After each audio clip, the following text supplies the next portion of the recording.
जय श्री राम दोस्तों, स्वागत है आपका हमारे चैनल नाइट ऑफ रोमन में, जहां हर कोने में छुपा है एक नया डरावना राज। क्या आप तैयार हैं उन कहानियों और राज को जानने के लिए जो आपके रोंगटे खड़े करेंगे?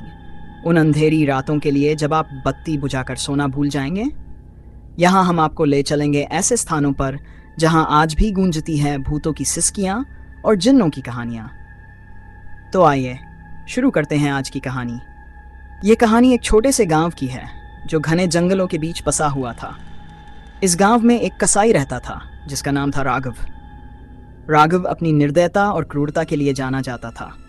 उसकी निर्दयता इतनी थी कि वह न केवल जानवरों को बल्कि गांव के लोगों को भी तंग करता था। गांव के लोग राघव से बहुत डरते थे। राघव जब भी बाजार जाता, लोग अपने घरों में छिप जाते। उसकी दुकान के पास से जाने से भी लोग कांप उठते थे।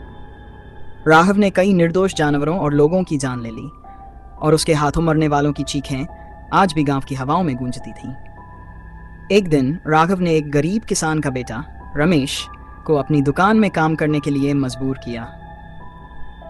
रमेश के पिता का कर्ज राघव के पास था और उसे चुकाने के लिए रमेश को अपनी जिंदगी दांव पर लगानी पड़ी।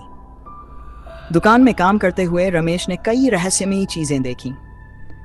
रात को अक्सर उसे दुकान से अजीब अजीब आवाजें सुनाई देती, जैसे कोई दर्द से चिल्ला रहा हो, मदद की पुकार लगा रहा हो। रमेश ने महसूस किया कि यह सब राघव के द्वारा किए गए अत्याचारों का नतीजा था। रमेश ने ठान लिया कि वह इस अत्याचार को खत्म करेगा। उसने एक रात योजना बनाई और राघव की दुकान में छिप गया। जब राघव गहरी नींद में था, रमेश ने तेज धार वाले चाकू से उसकी गर्दन काट दी। राघव की चीख पूरे गांव में गूंज उठी। लेकिन जैसे ही उसका सिर शरीर से अलग हुआ, एक भयानक घटना घटी। राघव का सिर जमीन पर गिरते ही उसकी आंखें खुल गईं। उसकी आंखों से खून बहने लगा और उसने एक डरावनी हंसी शुरू कर दी। सिर ने हवा में तैरते हुए रमेश का पीछा करना शुरू कर दिया। रमेश ने भागने की कोशिश की, लेकिन सिर ने उसे पकड़ लिया और उसकी जान ले ली। गांव के लोग जब सुबह उठे तो उन्होंने रमेश और राघव के कटा हुआ सिर देखा। वे भयभीत हो गए और समझ गए कि यह राघव की निर्दयता का बदला था। उस दिन से गांव में यह मान्यता बन गई कि राघव का सिर अब भी रात को हवा में तैरता है और जो कोई भी उसे देखता है उसकी मौत निश्चित होती है। वक्त के साथ गांव में अजीब और भूतिया घटनाएं होने लगीं। रात के समय लोग चीखें और कराह सुनते। कई लोग रात को गायब हो गए और उनके शरीर सुबह जंगल में मिले।